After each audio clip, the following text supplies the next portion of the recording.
قد كفاني علم ربي من سؤالي واختياري.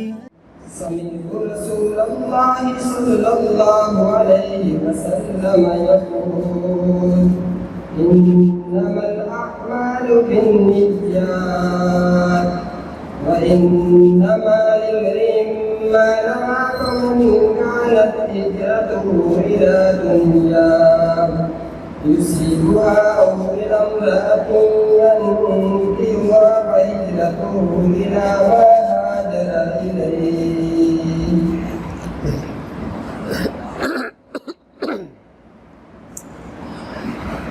الحمد لله رب العالمين والصلاة والسلام على سيد الناس والمرسلين اما بعد.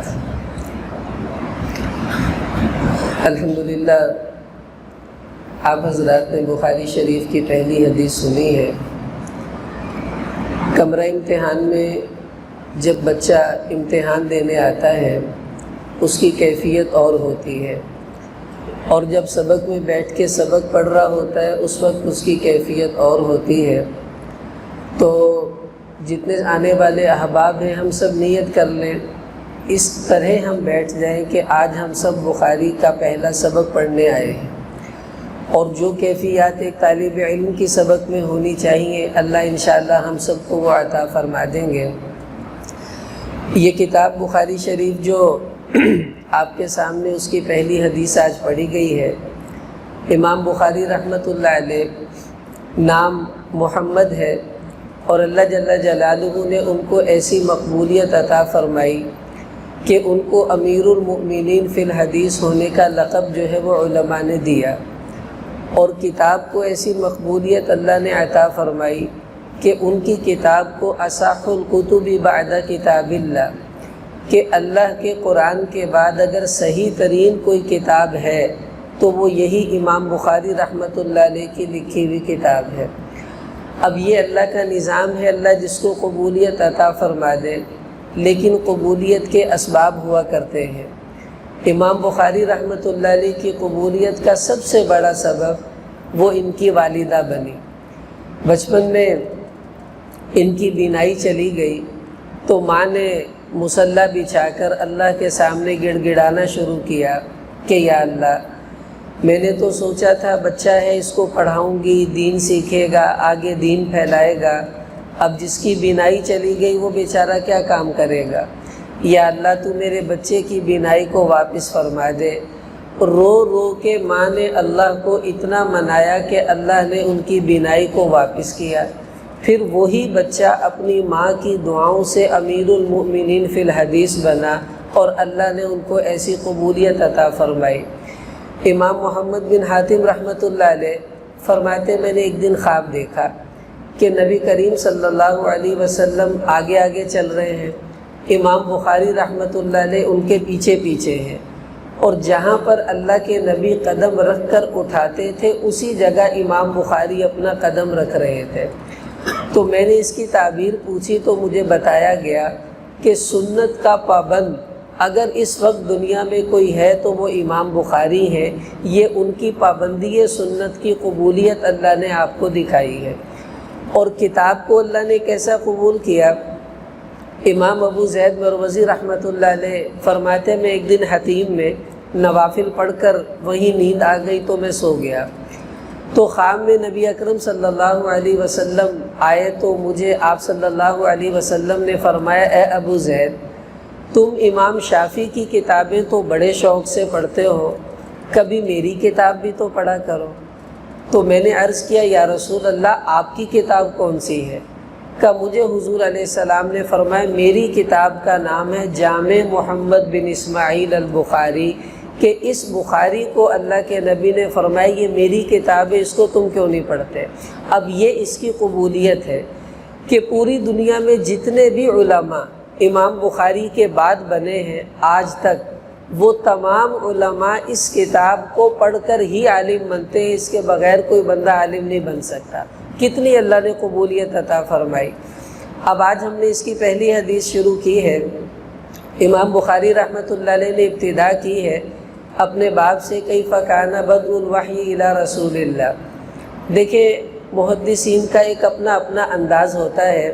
امام ترمذی، امام نسائی، امام ابو داود، ان حضرات نے اپنی کتابوں کو شروع کیا ہے کتاب الطہارت سے۔ کیوں؟ وہ کہتے ہیں کہ اگر انسان پاک ہوگا تو اس کے اعمال قبول ہوں گے، پاکیزگی ہوگی تو دین پہ صحیح چل سکے گا، اس لیے انہوں نے کتاب الطہارت سے اپنی کتابوں کو شروع کیا۔ امام مسلم رحمۃ اللہ علیہ نے اسناد کی بحث شروع کی، اس کے بعد کتاب الایمان لے کر آئے، یہ بتانے کے لیے کہ ایمان ہوگا تو اعمال قبول ہیں، اگر ایمان نہیں تو اعمال کا کیا فائدہ، وہ تو مقبول نہیں ہوں گے۔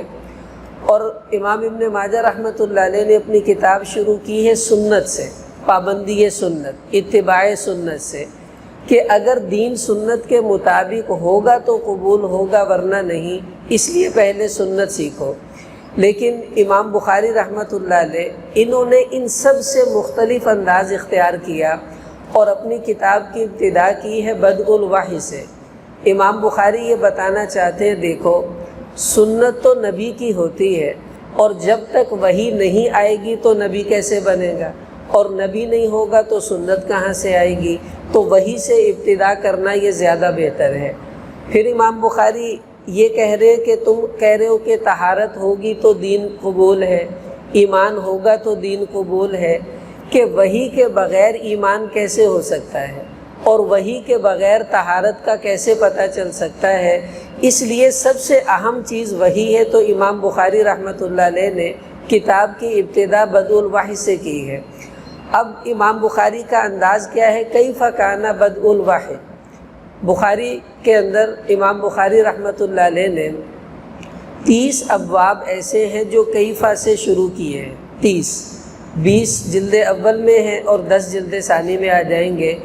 اب یہ جب بھی امام بخاری کیفا کا لفظ لے کر آتے ہیں تو وہ یہ بتانا چاہتے ہیں کہ آگے جو میں روایتیں لا رہا ہوں ان روایات کے اندر یا تو روایتوں میں اختلاف پایا جاتا ہے یا ان روایتوں سے نکلنے والے مسئلے کے اندر علماء کا اختلاف پایا جاتا ہے، تو اس اختلاف کی طرف امام بخاری رحمۃ اللہ علیہ کیفا کا لفظ لا کر جو ہے وہ اشارہ کرتے ہیں۔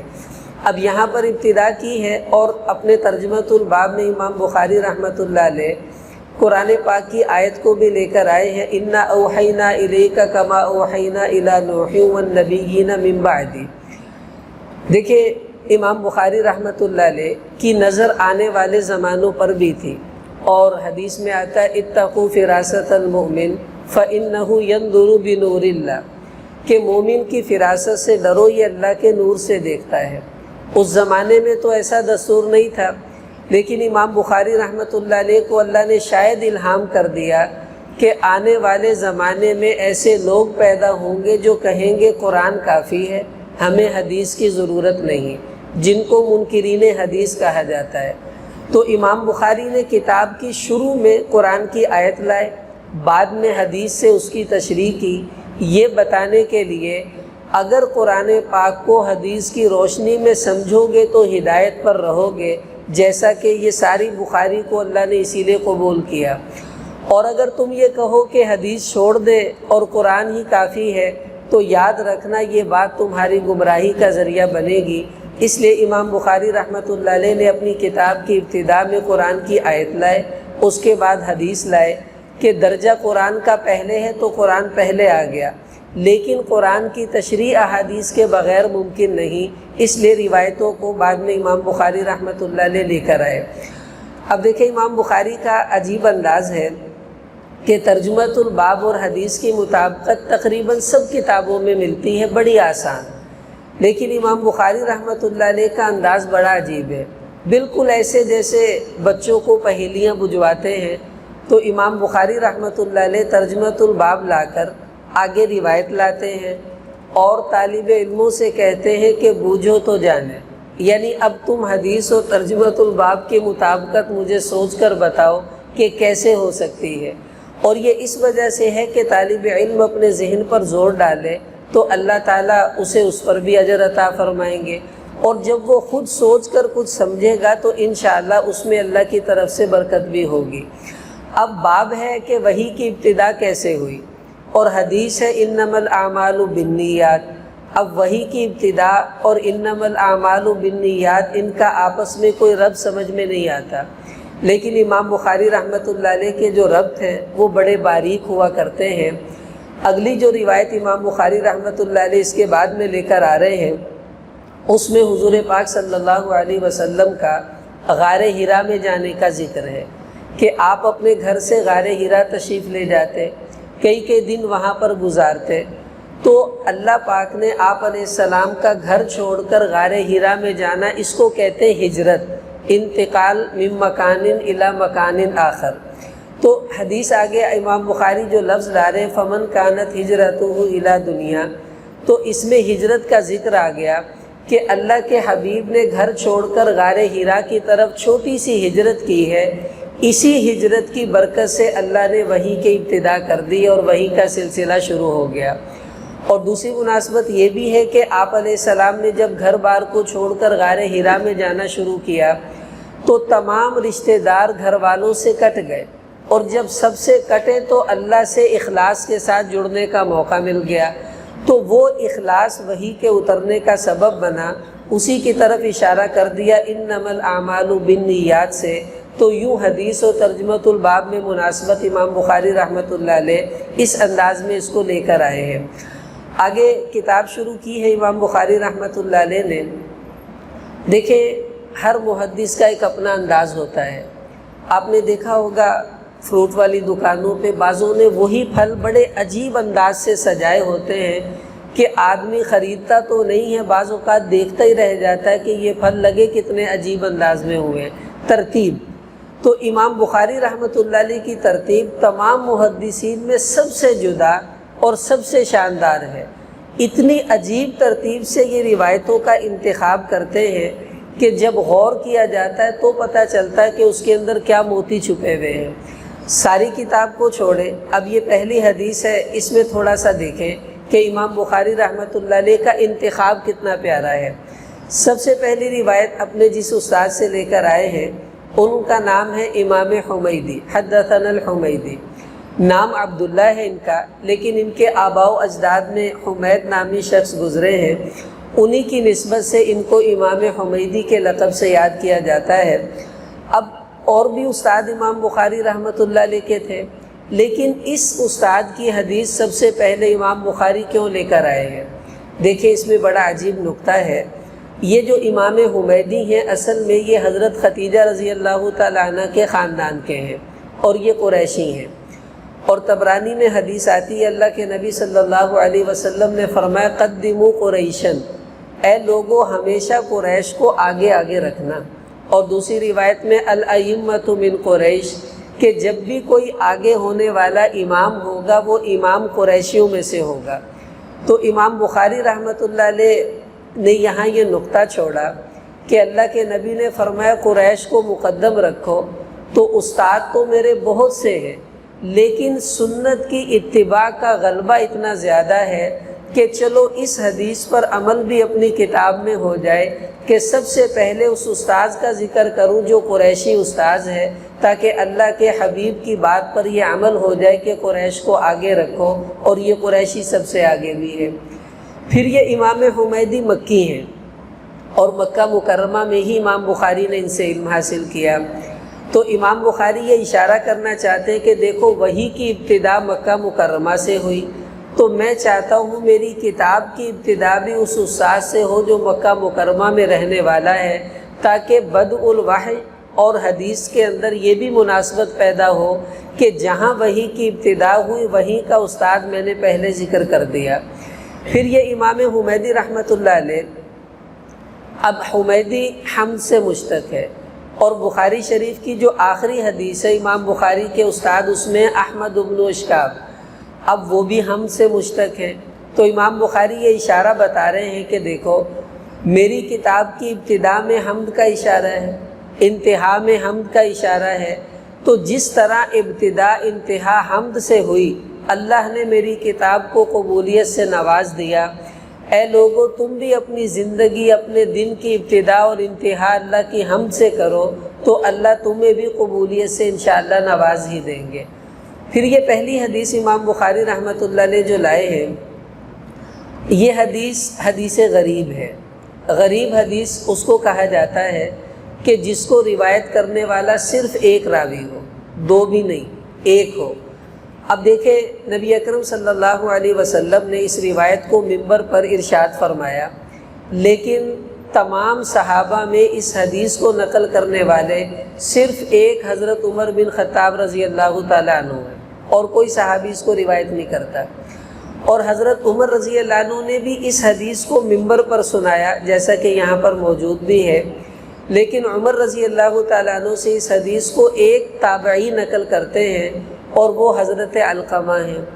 اور حضرت علقمہ نے اس حدیث کو بہت سے لوگوں کو سنایا، لیکن ان سے نقل کرنے والے بھی صرف ایک آدمی ہے، محمد بن ابراہیم۔ اس کے بعد یحییٰ بن سعید، وہ بھی اکیلے ہیں۔ یہاں کے بعد پھر آگے اس کو نقل کرنے والے زیادہ، تقریباً 250 اسناد یحییٰ بن سعید رحمۃ اللہ علیہ کے بعد اس کی بنتی ہے۔ لیکن ابتدا میں چونکہ یہ حدیث سند غریب کے ساتھ ہے، تو امام بخاری رحمۃ اللہ علیہ اس میں بھی ایک اشارہ بتا رہے ہیں کہ حدیث میں آتا ہے ان الاسلام بدأ غریبا، کہ اسلام کی ابتدا غربت کی حالت میں تھی، کہ جب اسلام کی ابتدا ہوئی وہ غریب تھا، اجنبی تھا۔ تو میں چاہتا ہوں میری کتاب کی ابتدا بھی غربت کی حالت میں ہو، تاکہ میرا اور اسلام کا ربط قائم ہو جائے۔ اور دوسری حدیث میں آتا فطوبیٰ للغرباء، اللہ کے حبیب نے فرمایا خوشخبری ہو غرباء کے لیے۔ تو امام بخاری کہہ رہے ہیں چلو میں اپنی کتاب کی ابتدا غریب حدیث سے کروں، تاکہ میں بھی ان خوشخبریوں کو لینے والے لوگوں میں شامل ہو جاؤں۔ اب یہ کیسا عجیب انتخاب امام بخاری رحمۃ اللہ علیہ کا اس روایت کو لانے میں ہے۔ پھر آگے جس صحابی سے روایت لے کر آئے وہ ہیں عمر بن خطاب رضی اللہ تعالیٰ عنہ۔ حالانکہ صحابہ میں سب سے پہلا نمبر ابو بکر صدیق رضی اللہ عنہ کا ہے، تو امام بخاری کو چاہیے تھا ان کی روایت لے کر آتے، لیکن نہیں، ان کی روایت کیوں لے کر آئے؟ آگے بخاری میں کتاب العلم آ رہی ہے، وہاں پر حضور علیہ السلام نے اپنا ایک خواب صحابہ کو سنایا کہ میں نے خواب دیکھا کہ میں نے دودھ کا ایک ڈول پیا، اور اتنا پیا کہ میرے ناخنوں سے دودھ نکلنا شروع ہو گیا۔ پھر میں نے اپنا بچا ہوا وہ پیالہ عمر رضی اللہ تعالیٰ عنہ کو دیا، انہوں نے اس کو پی لیا۔ تو صحابہ نے پوچھا یا رسول اللہ اس کی تعبیر کیا ہے؟ آپ صلی اللہ علیہ وسلم نے فرمایا اس کی تعبیر علم ہے، کہ حضور علیہ السلام کا بچا ہوا علم اللہ نے عمر بن خطاب رضی اللہ عنہ کی طرف منتقل کر دیا۔ اسی لیے جب ان کا انتقال ہوا تو عبداللہ بن مسعود رضی اللہ عنہ نے جنازہ پڑھنے کے بعد فارغ ہوئے تو فرمانے لگے لوگوں، اللہ نے علم کے 10 حصے زمین پر باقی رکھے ہوئے تھے، اور آج 9 حصے علم کے تم سے رخصت ہو گئے ہیں۔ اتنا بڑا عالم عمر بن خطاب رضی اللہ عنہ ہے۔ تو امام بخاری ان سے روایت اس لیے لے کر آئے کہ امام بخاری نصیحت کرنا چاہتے ہیں طالب علموں کو کہ تم کہتے ہو العلماء ورثۃ الانبیاء، اگر تم نبیوں کے وارث بننا چاہتے ہو تو آ تو گئے ہو عالم بننے، حدیث پہلی پڑھنے لگ گئے ہو، تو تمہیں چاہیے اپنے اندر عمر بن خطاب رضی اللہ عنہ والی صفات پیدا کرو۔ اب ان کی صفات کیا تھیں؟ ایک صحابی فرماتے ہیں کہ میں فجر کی نماز میں آیا تو حضرت عمر رضی اللہ تعالیٰ عنہ سورہ یوسف کی تلاوت فجر کی نماز میں کر رہے تھے، اور کہنے لگے وَسَمِعْتُ بُكَاءَهُ وَأَنَا خَلْفَ الصُّفُوفِ، میں آخری صفوں میں تھا اور مجھے عمر رضی اللہ عنہ کے بلک بلک کر رونے کی آوازیں وہاں پر آ رہی تھی، کہ اللہ کے کلام کو پڑھ کر اتنا رونے والے تھے۔ اور جب ان کا انتقال ہونے لگا اپنے بیٹے سے کہا بیٹا میرا چہرہ زمین پر رکھ دو، انہوں نے گود سے اتارا زمین پر رکھ دیا، تو اپنے چہرے کو ایسے ہلا کر مٹی میں ملا اور کہنے لگے وَيْلٌ لَكَ يَا عُمَرْ إِن لَّمْ يَغْفِرْ لَكَ رَبُّكَ، اے عمر اگر تیرے رب نے تجھ پر رحم نہ کیا تو پھر تیرا ہلاکت ہی ہلاکت ہے، پھر تیری خیر نہیں ہے۔ اب سب کچھ ہونے کے باوجود یہ کیا کہہ رہے ہیں کہ اگر اللہ نے نہ بخشا تو میرا کیا بنے گا؟ تو امام بخاری یہ بتانا چاہ رہے تم عالم بن کر اپنے آپ کو بڑا نہ سمجھنا، نیک نہ سمجھنا، ان جیسی صفات کو پیدا کرو کہ سب کچھ کر کے بھی سمجھو میں نے کچھ نہیں کیا، تو اللہ انشاءاللہ تمہیں قبولیت سے نواز دیں گے۔ آگے روایت شروع کی ہے انما الاعمال بالنیات سے، تو اس کو شروع میں لا کر امام بخاری رحمۃ اللہ علیہ ہم سب کو نصیحت کرنا چاہتے ہیں کہ جب بھی کوئی عمل شروع کرو سب سے پہلے اپنی نیتوں کو دیکھ لیا کرو کہ نیتوں کے فساد کی وجہ سے عمل باطل ہو جاتے ہیں۔ آپ اندازہ لگائیے کہ جو منافقین تھے کیا وہ نماز نہیں پڑھتے تھے؟ حضور علیہ السلام کے پیچھے کھڑے ہو کر وہ نمازیں پڑھتے تھے، روزے رکھا کرتے تھے، تہجد پڑھا کرتے تھے، قرآن کی تلاوت کیا کرتے تھے۔ اس کے باوجود اللہ نے ان کے لیے بربادی کا اعلان کیا ہے کہ ان المنافقین فی الدرک الاسفل من النار ان المنافقین یخادعون اللہ وہو خادعہم۔ آخر کیا وجہ ہے؟ ایک وجہ تھی کہ ان کے عمل میں کوئی کوتاہی نہیں تھی، سارا فساد ان کی نیت کا تھا کہ نیت ٹھیک نہیں تھی۔ تو نیت صحیح ہو تو بندہ مومن بن جاتا ہے، نیت بگڑ جائے تو وہی انسان منافق بن جاتا ہے۔ تو امام بخاری یہ نصیحت کر رہے ہیں کہ دیکھو اپنے تمام عملوں کو شروع کرنے سے پہلے اپنی نیتوں پر ذرا غور کر لیا کرو۔ ایسا تو نہیں کہ تم اس لیے عالم بننے آئے ہو کہ ہمیں علامہ کہا جائے، بڑی مسجد میں ہمیں خطیب رکھا جائے، کسی بڑے مدرسے میں ہمیں استاد رکھا جائے، کہ اگر تمہاری یہ نیتیں ہیں تو آج واپس چلے جاؤ، تمہارے پڑھنے کا کوئی فائدہ نہیں۔ اگر نیت یہ ہے کہ میں اپنے اللہ کو راضی کرنے کے لیے پڑھنے آیا ہوں، یہ سمجھنے کے لیے میرا اللہ مجھ سے کیا چاہتا ہے، تو پھر خوش آمدید، تم اس کو پڑھو، اللہ تمہیں انشاءاللہ 4 چاند لگا دیں گے۔ اور باقی مجمع کو بھی یہی نصیحت ہے کہ آپ بھی جب اپنا کوئی عمل شروع کریں تو بھائی اپنی نیتوں کو دیکھ لینا چاہیے۔ ڈاکٹر عبدالحی عارفی رحمۃ اللہ علیہ اپنے گھر تشریف لائے، چھوٹا بچہ تھا تو اس کو پکڑا، چومنے لگے تو نہیں چوما، اس کو لٹا دیا، تھوڑی دیر سر جھکایا، پھر اٹھا کر اس کو پیار کرنا شروع کر دیا۔ بیوی کہنے لگی پہلے آپ نے کیوں نہیں چوما، اٹھایا تھا پھر نیچے رکھ دیا۔ فرمانے لگے جب میں بچے کو چومنے لگا تو میں نے اپنے دل میں دیکھا کیوں چوم رہا ہوں، تو دل میں جذبہ تھا میں باپ ہوں، یہ میرا بیٹا ہے، تو اس وجہ سے بچے کو تو پیار کرنا ہی چاہیے۔ تو میں نے کہا اس کا کوئی فائدہ نہیں، میں نے بچے کو لٹایا، پھر اپنے دل میں یہ جذبہ پیدا کیا کہ بچوں کو پیار کرنا اللہ کے محبوب کی سنت ہے۔ اب جب دوبارہ اٹھا کر چوما ہے تو سنت سمجھ کر چوما ہے، اس پہ انشاءاللہ ثواب بھی مل جائے گا۔ تو ہم بہت سے عمل کرتے ہیں لیکن ان میں سنت کی نیت نہیں کرتے، تو جب تک آپ نیت نہیں کریں گے اس عمل کا ثواب نہیں ملتا۔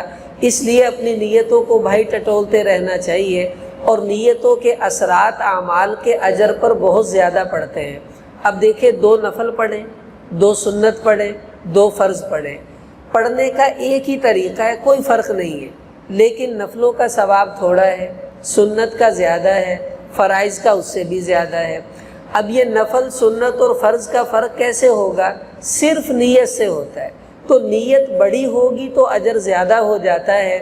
اس لیے ہم لوگ بھی اپنی نیتوں کو بڑا کرنے کی کوشش کریں، اللہ سے مانگیں کہ یا اللہ تو ہم سے بھی ایسا کام لے لے جیسا تو نے امام بخاری رحمۃ اللہ علیہ سے لیا۔ وہ بھی انسان تھے، ہم بھی انسان ہیں، اور مشکل نہیں کہ اللہ ہم سے کوئی ایسا کام نہ لے سکے، وہ اللہ قادر ہے، ہم سے بڑے بڑے کام لے سکتا ہے۔ میرے والد محترم رحمۃ اللہ علیہ، ان کا نام ہمارے دادا جی نے عباس رکھا تھا، عباس۔ تو جب یہاں ساہیوال شفٹ ہوئے تو جامع رشیدیہ سے تعلق بنا، تو میرے دادا جی نے مولانا حبیب اللہ صاحب رحمۃ اللہ علیہ کے بیانات سنے، تو میرے والد صاحب کا نام انہوں نے بدل دیا، عباس تھا تو انہوں نے کہا بھی اس کا نام آج سے حبیب اللہ ہے، میں نے اس کو حبیب اللہ بنانا ہے اور اس کے بچوں کو عبداللہ بنانا ہے۔ یہ میرے دادا جی نے کہا، میری دادی نے مجھے یہ بات بتائی۔ تو والد صاحب تو نہ مدرسے میں پڑھے، ابا جی کو چھوڑ جاتے دادا جی، تو میرے والد صاحب نہر میں نہاتے اور گھر چلے جاتے اور کہتے ابا جی میں پڑھ کے آ گیا، اور پڑھتے پڑھتے تھے نہیں۔ خیر وہ نہ پڑھ سکے تو دادا جی نے بعد میں میری دادی سے کہنے لگے اس نے میری امیدوں پہ پانی پھیر دیا ہے، لیکن میں نے نیت کی تھی کہ اس کے بچوں کو عبداللہ بناؤں گا، اللہ کرے اس کے بچے ہی ایسے ہو جائے۔ دادا جی کا تو انتقال ہو گیا، میں اس وقت میٹرک میں پڑھتا تھا، لیکن ان کی نیت سے اللہ تعالیٰ نے کیا کیا، مجھے جب مشکوٰۃ شریف ملی تو میں نے اپنی دادی کو جا کر بتایا کہ آج مجھے وہ کتاب ملی ہے جو مولانا عبداللہ صاحب رحمۃ اللہ علیہ پڑھایا کرتے تھے۔ تو میری دادی اماں نے بڑی خوشی سے میرے سر پہ ہاتھ پھیر کر مجھے اس وقت یہ بات بتائی کہ تمہارے دادا یہ کہا کرتے تھے میں اپنے حبیب اللہ کے بچوں کو عبداللہ بناؤں گا کہ جو وہ کرتے ہیں پڑھاتے ہیں میں ان سے بھی اللہ وہ کام لے کے یہ بھی وہ پڑھائیں۔ تو میں نے کہا جی وہی کتاب اللہ نے مجھے دے دی اور ان کی نیت صحیح ہو گئی۔ تو میری دادی کہنے لگی وہ اور کون کون سی کتابیں پڑھاتے تھے؟ میں نے کہا پہلے تو مشکات پڑھاتے رہے، بعد میں ان کو اللہ نے بخاری دی ہے۔ تو مجھے کہنے لگی تمہارے دادا کی نیت تو تب پوری ہوگی جب تم بخاری پڑھاؤ گے۔ تو میں نے کہا وہ بھی ہو جائے گی، اللہ کر دیں گے اگر ان کی نیت قبول ہے۔ تو جس دن بخاری ملی تو میں نے دادی اماں سے کہا، میں نے کہا مبارک ہو مجھے وہ کتاب بھی مل گئی۔ تو میری دادی اماں کہنے لگی آج تمہارے دادا کی قبر ٹھنڈی ہو گئی ہے اور وہ بڑا خوش ہوگا کہ اللہ نے اس کی نیت کو آج سچا کر دکھایا۔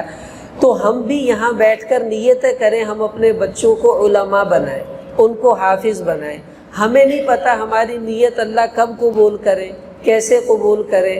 اور مجھے تو امید بھی نہیں تھی، میں جب مدرسے میں داخل ہوا حفظ میں تو یہاں پرانی مسجد تھی تو حضرت قاری صاحب کے پاس میں آیا تو میں نے کہا جی میں شہری ہوں آیا جایا کروں گا۔ تو قاری صاحب نے میرا امتحان لینے کے لیے کہا کہ شہری بچے پڑھا نہیں کرتے تو مجھے امید ہے آپ بھی نہیں پڑھیں گے۔ تو میں نے کہا جی آپ نے پہلے دن ہی میرے لیے بدگمانی شروع کر دی ہے تو میں واقعی نہیں پڑھوں گا۔ تو قاری صاحب کہنے لگے نہیں میرا مطلب تھا پابندی کرنی ہے، آپ نے چھٹی نہیں کرنی۔ میں نے کہا جی ٹھیک ہے انشاءاللہ، لیکن آپ یہ کہیں کہ شہری پڑھا کرتے ہیں۔ تو استاد جی ہنس کر کہنے لگے ہاں ہاں انشاءاللہ اللہ پڑھائیں گے بھی۔ پھر انہی کی شفقتوں سے اللہ پاک نے ہمیں آگے بڑھایا، اور یہی جامعہ رشیدیہ ہے جہاں آ کر میں نے الف پڑھا تھا، یہیں سے زارا یضربو شروع کیا اور یہیں آ کر بخاری پڑھی، اور آج الحمدللہ یہیں پر اللہ پڑھانے کی بھی توفیق دے رہے ہیں۔ تو یہ ایک نیت کا اثر ہے جو میں نے عرض کیا۔ تو بھائی ہم بھی اپنی نیتوں کو بدل لیں، اگر ہماری نیتوں میں چھوٹا پن ہے ہم اپنی نیتیں بڑی کر لیں، فساد ہے اس کو ختم کر لیں۔ اب یہ حدیث اس کا شان ورود جو ہے وہ ہمارے لیے بہت بڑا سبق ہے۔ اصل میں یہ آپ صلی اللہ علیہ وسلم نے کس وقت ارشاد فرمایا، ایک صحابی تھے، انہوں نے جب ہجرتیں شروع ہوئی تو حضرت عبداللہ بن مسعود رضی اللہ عنہ فرماتے ہیں کہ ایک مسلمان ایسا تھا، اس نے ایک عورت سے نکاح کا پیغام بھیجا کہ تم مجھ سے شادی کرو۔ وہ کہنے لگی کہ میں تو ہجرت کر کے مدینہ جا رہی ہوں، اگر تم بھی مدینہ آ جاؤ گے ہجرت کر کے تو میں تم سے شادی کر لوں گی۔ تو سب مسلمان ہجرت کر رہے تھے، انہوں نے بھی کرنی تھی، لیکن نکاح کی بات بھی درمیان میں آ گئی اور ہجرت کا ارادہ تو پہلے سے ہی تھا۔ تو اس مسلمان نے بھی ہجرت کی، جب وہاں گئے نکاح بھی ہوا۔ اب سب لوگ کہنے لگے بھی سب نے ہجرت کی ہے اللہ کے لیے اور تم نے ہجرت کی ہے اس عورت کے لیے، جیسے ساتھی آپس میں کہتے ہیں۔ حضور علیہ السلام کو بتایا گیا تو آپ صلی اللہ علیہ وسلم نے فرمایا کہ انما الاعمال بالنیات، دیکھو بھی عملوں کا دار و مدار نیتوں پر ہے، اس کی نیت اس کے اللہ کے ساتھ ہے، اللہ کو پتہ اس نے کس کے لیے ہجرت کی ہے، مناسب نہیں کہ اس پر ایسا الزام لگایا جائے۔ اب یہاں جو بات سمجھنے کی ہے یہ بڑی اہم ہے، اللہ کرے یہ ہمیں سمجھ آ جائے، ہمارے معاشرے کا بہت بڑا مسئلہ حل ہو جائے گا۔ اور امام بخاری شروع میں یہ روایت لا کر طلباء کو سبق دے رہے ہیں کہ اپنے اندر یہ جذبہ پیدا کر لو گے تو تم صحیح عالم بن جاؤ گے، ورنہ تمہارا عالم بننا امت کے لیے فائدہ مند نہیں ہوگا۔ اب وہ بات کیا ہے؟ وہ مسلمان جس نے اس عورت کی وجہ سے ہجرت کی وہ کون تھا، اس کا نام کیا تھا، وہ کہاں رہا کرتا تھا، اس کا قبیلہ کیا تھا؟ تمام محدثین نے اپنے ہاتھ کھڑے کر دیے کہ ہمیں اس کا نام آج تک پتہ نہیں چلا۔ اب دیکھو صحابہ نے اپنے ایک ساتھی کی بات تو لوگوں کو بتا دی تاکہ لوگوں کو نصیحت ہو جائے، لیکن قربان جائیں صحابہ کے اخلاص اور اللہ کے نبی کی تربیت پر کہ اپنے ساتھی کا نام انہوں نے کسی کو نہیں بتایا، اور آج تک اس مسلمان کا نام کسی کو نہیں پتہ۔ اندازہ لگائیے، بخاری میں ہی آگے روایت آنے والی ہے، حضور علیہ السلام جب شب قدر کی تعیین اللہ نے بتائی تو آپ صلی اللہ علیہ وسلم بتانے کے لیے آ رہے ہیں مسلمانوں کو۔ اب صحابی حدیث نقل کر رہے ہیں کہ اللہ کے نبی نکلے، فَتَلَاحَ رَجُلَانِ مِنَ الْمُسْلِمِينَ، تو دو مسلمان آپس میں لڑ رہے تھے، تو اللہ تعالیٰ نے شب قدر کی تعیین کو اٹھا لیا۔ اب اگر وہ صحابی یہ بتاتے کہ زید عمر، یعنی دو کوئی فلاں فلاں زید عمر لڑ رہے تھے، تو آج ہم سن کر غصے میں آتے، یار اس زید عمر نے بڑا غلط کام کیا، اگر وہ نہ لڑتے تو ہمیں شب قدر کی تعیین معلوم ہو جاتی، ان کی وجہ سے یہ ہوا۔ اب انہوں نے یہ تو بتایا کہ جھگڑا کتنی بری بات ہے، لیکن قربان جائیں صحابہ رضی اللہ تعالیٰ عنہ پر، ان دو لڑنے والوں کا نام آج تک کسی کو پتہ نہیں چل سکا وہ کون تھے۔ کتنا پردہ ڈال کر کہا فَتَلَاحَ رَجُلَانِ مِنَ الْمُسْلِمِينَ، دو مسلمان آپس میں لڑ رہے تھے، نام بھی بتا سکتے تھے، لیکن کیوں نہیں بتایا؟ ہمیں سبق دینے کے لیے کہ لوگوں کے عیبوں پر پردہ ڈالنا سیکھ لو، اللہ تمہارے عیوب پر پردے ڈال دیں گے۔ تم لوگوں کے عیوب چھپانا شروع کرو، اللہ تمہارے عیوب چھپا دیں گے۔ اور یہی چیز اللہ کے نبی صلی اللہ علیہ وسلم نے صحابہ رضی اللہ عنہ کی گھٹی میں بھر رکھی تھی۔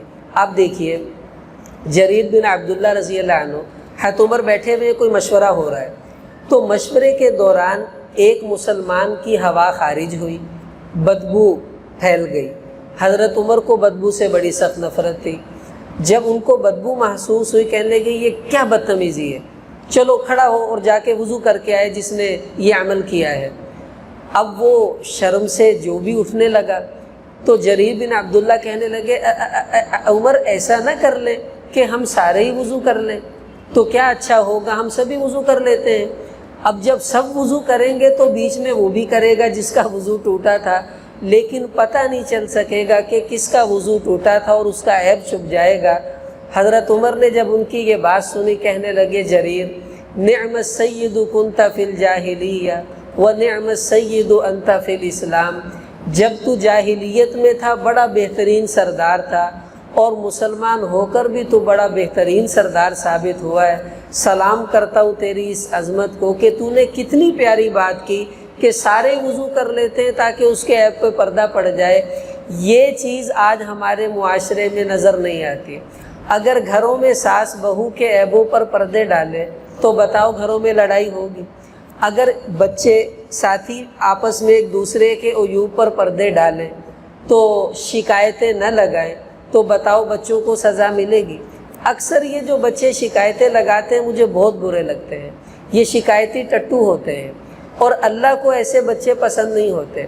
اگر شکایت لگانی ہے 2 نفل پڑھو۔ ہماری مسجد میں ایک نمازی تھے، وہ مسجد میں نہیں آ رہے تھے، تو ہم ان کے گھر گئے، پیغام بھجوایا کہ آپ آ جائیں، ہم آپ سے ملنے آئے ہیں۔ تو وہ کہنے لگے کہ وہ بیمار تھے، تو کہنے لگے جس نے میرے لیے 2 نفل پڑھ کر دعا کی ہے وہ اوپر آ جائے، اور جس نے نہیں کی وہ واپس چلا جائے۔ سارے واپس آ گئے، کسی نے بھی نفل نہیں پڑھے تھے۔ پھر بعد میں وہ ہمیں کہنے لگے میں دیکھنا چاہتا تھا مجھ سے کون کون پیار کرتا ہے۔ اگر ہمیں کسی کی غلطی کا احساس ہے تو بھائی 2 نفل پڑھ کر اپنے اللہ کو بتائیں، اللہ اس کی خامی دور کر دیں گے۔ تو امام بخاری اس روایت کو لا کر یہ اشارہ کر رہے ہیں کہ دیکھو اس آدمی کا نام آج تک کسی کو نہ پتہ چل سکا۔ اے مسلمانوں سبق سیکھ لو، تم بھی ایسی زندگی گزارو، لوگوں کے عیوب اپنے سینوں میں لے کر چلے جاؤ، لیکن اس کا اظہار مت کرنا، اللہ تمہیں 4 چاند لگا دیں گے۔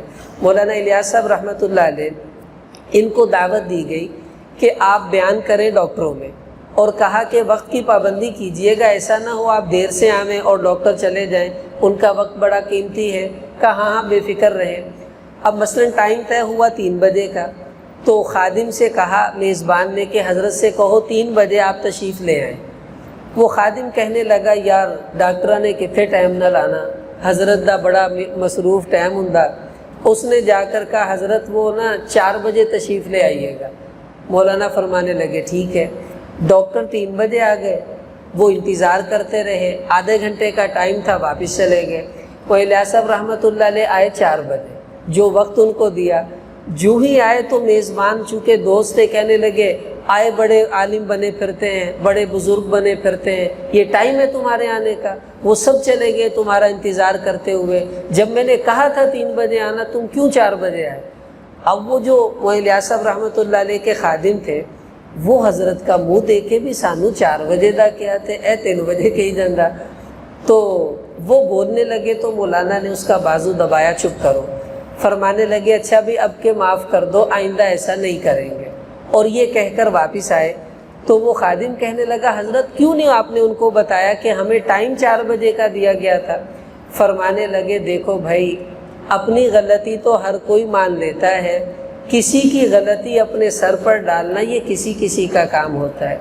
اگر ہم اس کا نام لے دیتے، اس کو پٹائی لگاتا، اس کو نوکری سے نکال دیتا تو کوئی بات نہیں، ہم نے تھوڑی سن لی، اس کے ایپ پہ پردہ ڈل گیا تو کیا ہو گیا؟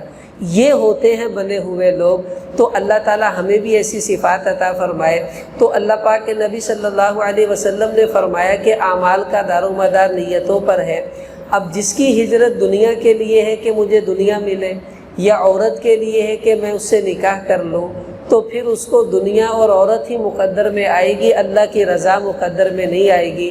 تو اس لیے آپ بچے بھی نیت کر لیں بھائی، اگر ہماری نیتوں میں کہیں کوئی کجی ہے اللہ سے معافی مانگ لیں، نیت کر لیں کہ اے اللہ تیری رضا کے لیے پڑھوں گا، تیری رضا کے لیے آیا ہوں، اگر کہیں خامی ہے تو اللہ تو میری نیت کو ٹھیک فرما دے، کیونکہ حدیث میں آتا ہے ان اللہ لا ينظر الى صورکم واموالکم، تمہاری شکلوں کو نہیں دیکھتے، تمہارے مالوں کو نہیں دیکھتے، وَلَٰكِن يَنظُرُ إِلَىٰ قُلُوبِكُمْ وَأَعْمَالِكُمْ، بلکہ اللہ تو تمہارے دلوں کو، تمہارے عملوں کو دیکھتے ہیں، اندر تمہارے جو جذبہ ہے بس وہی اللہ کے ہاں چلنا ہے۔ باقی باتیں انشاءاللہ سبق میں ہو جائیں گی۔ اللہ تعالی ہم سب کو عمل کی توفیق عطا فرمائے۔